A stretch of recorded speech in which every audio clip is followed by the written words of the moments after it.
गांव की एक पुरानी हवेली में कोई नहीं रहता था। कहा जाता था कि वहां का आईना इंसान का असली चेहरा नहीं, उसकी मौत दिखाता है। एक रात रीना मजाक में उस हवेली में चली गई। उसने टॉर्च जलाकर धूल भरे आईने में देखा। आईने में उसकी जगह कोई और खड़ा था। चेहरा वही पर आंखें काली और खून से टपकती हुई। रीना डर से पीछे हटी, मगर परछाई मुस्कुराई। अचानक आईने का हाथ बाहर निकला और उसका गला पकड़ लिया। हवेली के बाहर सिर्फ उसकी चीख सुनाई दी। फिर सन्नाटा छा गया।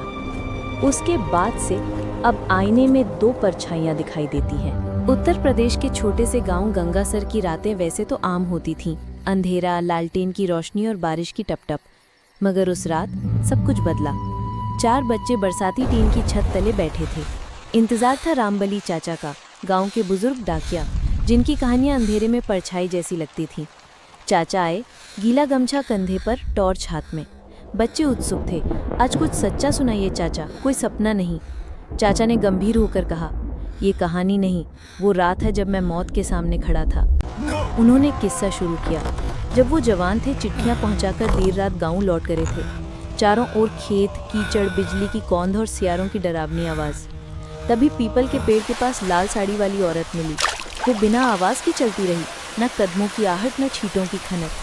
कुछ दूर जाकर वो बोली, क्या आप मुझे पहचानते नहीं हैं? मैं तो इसी गांव की छांव में रहती हूँ। बिजली चमकी और उसका चेहरा बदल गया।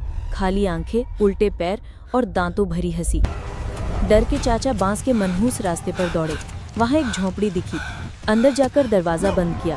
पूरी रात बाहर वही औरत गाती रही। सुबह जब बाहर निकले तो झोंपड़ी गायब थी, बस राख और पत्ते पड़े थे।